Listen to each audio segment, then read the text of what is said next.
Student, मैं राहुल शर्मा बहुत ज़्यादा स्वागत करता हूँ आपका प्यारे से चैनल पे। तो केमिस्ट्री के अगले लेक्चर पे हम लोग चौथे पार्ट पे आ चुके हैं, चैप्टर नंबर 2 के चौथे पार्ट। ठीक है, तो इससे पहले मैंने यहाँ पे डिस्कशन करा था, जो मॉडल आए थे हमारे परमाणु के ऊपर, तो बोर के मॉडल तक हम लोग पहुँच चुके थे और उसकी कुछ कमियों के बारे में भी व्याख्या कर ली थी। तो बोर के मॉडल में जो कमियाँ आई थी, उसके बाद जो है 2 मॉडल आ रहे हैं। ठीक है, तो वो सिलेबस आपके इसमें नहीं है, तो वो मैं आपसे नहीं बता रहा। पहला उसके बाद जो मॉडल आया बोर के मॉडल के बाद, वो था सोमरफील्ड का मॉडल। ठीक है, जो कहीं हद तक बहुत क्लियर था, बहुत ही ज़्यादा इफेक्टिवली, मतलब उसने बहुत ही एक तरीके से व्याख्या अच्छी करी थी परमाणु की। उसके बाद जो लास्ट में मॉडल आया वो है वेक्टर का मॉडल। ठीक है, जिसने चुंबक के सिद्धांत की तरीके से, यानी कि कहो कि इलेक्ट्रॉन का जो चुंबकीय वो होता है, ठीक है, घूर्णन, उसके बारे में व्याख्या करके परमाणु की बहुत अच्छी व्याख्या कर दी। तो वो अभी आपके सिलेबस से नहीं है, तो इसलिए उसके ऊपर कोई बात नहीं चल रही है। ठीक है, हम लोग आगे बढ़ते हैं अपने इस चैप्टर में। तो देखते हैं अगला जो टॉपिक है वो है कक्षक। ठीक है, यानी कि ऑर्बिट। अब ये कक्षक क्या होता है तो मैं आपको क्लियर करूंगा इसके बारे में, तो बने रहिए। इससे पहले की वीडियो नहीं देखी तो डिस्क्रिप्शन में लिंक है यार, जाके देखो उन्हें, तभी तो क्लियर होगा। ठीक है, और फिजिक्स के ऊपर भी वीडियो बन रही है, वहाँ पे बहुत ही क्लियर तरीके से मैं आपकी जेईई नीट के लिए करा रहा हूँ, तो उनको भी जाके देखो, जिससे बहुत कुछ आपको नया सीखने को मिलेगा औरों के मुकाबले। ठीक है फ्रेंड, तो देखो कक्षक क्या होते हैं।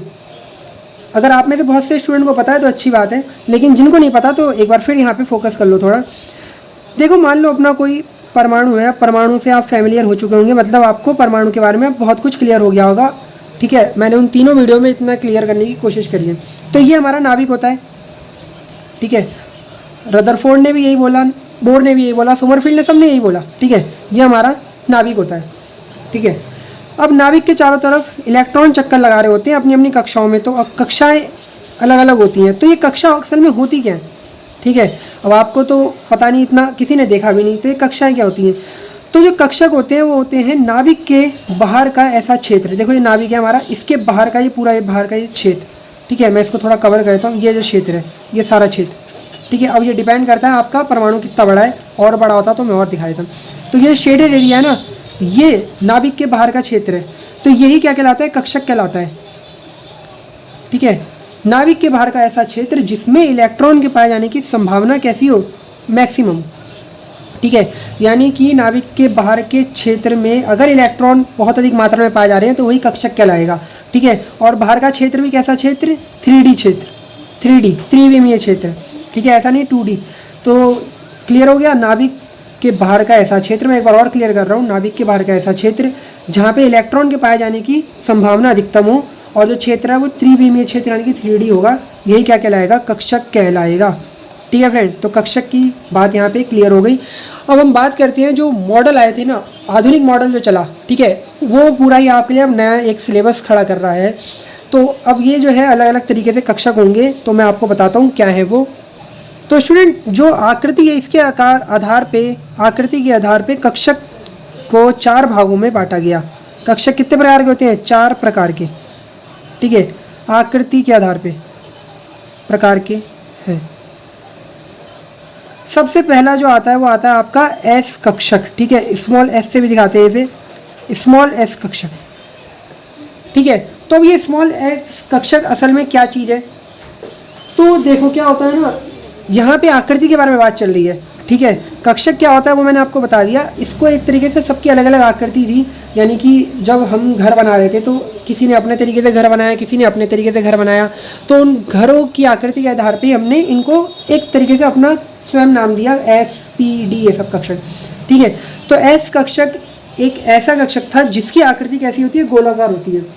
ठीक है, क्या होती है आकृति इसकी? गोलाकार होती है। मैं ट्राई करता हूँ यहाँ पे आपको इस डायग्राम में दिखाने की, 3D डायग्राम में, स्क्रीन पे आपके अगर शो हो रहा होगा तो देखिए। ठीक है, तो ये गोलाकार आकृति एस कक्षक की होगी।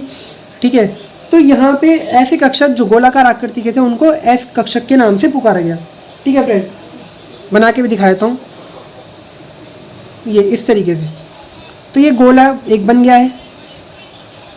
ठीक है, तो यही हमारा एस कक्षक कहलाता है, सिंपल एक गोला। ठीक है, उसके बाद में आता है आपका सेकंड पी कक्षक। क्या आता है? पी कक्षक, ये सेकंड है आपका। तो फ्रेंड, पी कक्षक की जो आकृति होती है वो होती है डंबलाकार। ठीक है, कैसी होती है? डंबलाकार। ठीक है, बना के भी दिखाता हूँ इस तरीके से। और डायग्राम इसमें आपकी स्क्रीन में आ रहा होगा 3D, कोशिश करिए फ़ोटो निकाल के दिखाने की।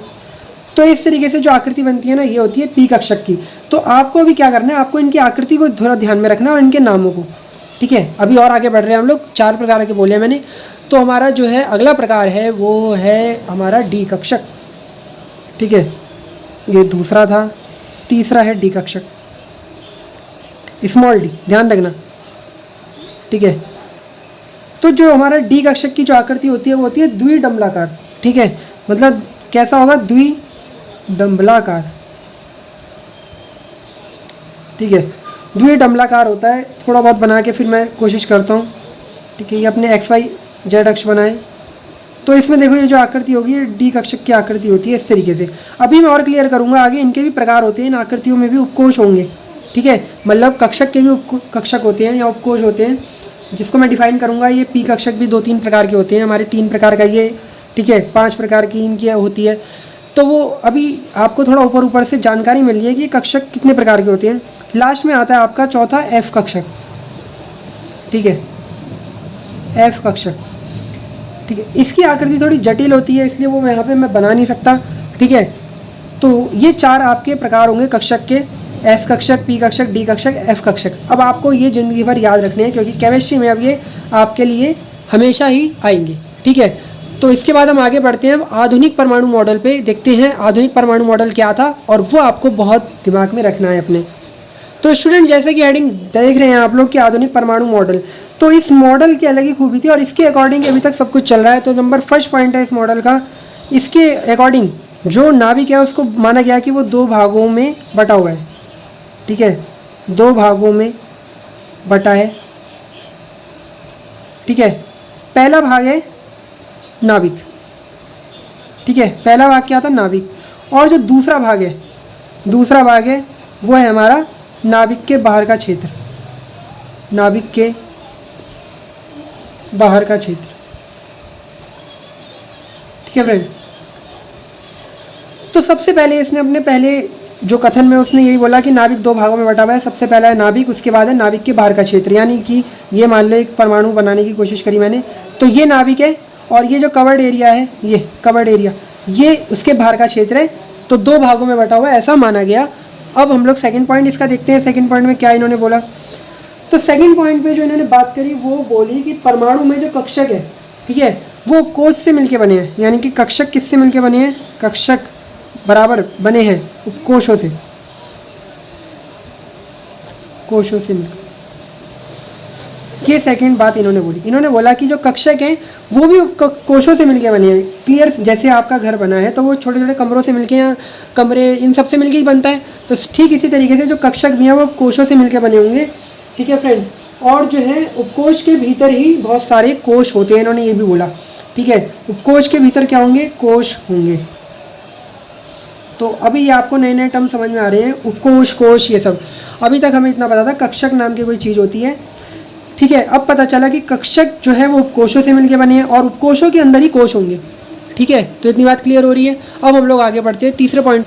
तीसरे पॉइंट पे इन्होंने ये बोला कि जो हमारे उपकोष होते हैं, ठीक है, उपकोषों को हम लोग SPDF से प्रकट करते हैं। उपकोषों को SPDF से प्रकट करते हैं, ठीक है। तो ये थर्ड पॉइंट था जो कि इंपॉर्टेंट है। यहाँ पे ध्यान रखना, ये जो हमारे SPDF होंगे वो उपकोष को दिखाएंगे, ठीक है। अब अगले पॉइंट पे फटाफट से बढ़ते हैं हम लोग आगे। तो स्टूडेंट, ये वाले पॉइंट को तो मिस मत करना। यहाँ पे आपको अगले पॉइंट में बताया जा रहा है कि जो उपकोष होते हैं उसमें कितने कक्षक होंगे और इलेक्ट्रॉन की संख्या क्या होगी और दिखाएंगे कैसे। तो S जो हमारा उपकोष होता है, ठीक है, इसमें केवल एक ही कक्षक होंगे, मतलब एक ही S कक्षक होता है हमेशा, और इसके अंदर मैक्सिमम 2 इलेक्ट्रॉन।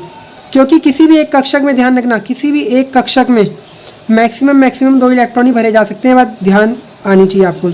तो भैया S में एक कक्षक, तो इसलिए इलेक्ट्रॉन की संख्या 2, और प्रतीक इस तरीके से दिखाएंगे, S के ऊपर स्क्वायर नहीं बोलते इसको, इलेक्ट्रॉन की संख्या बोलेंगे। तो S के ऊपर 2 इलेक्ट्रॉन।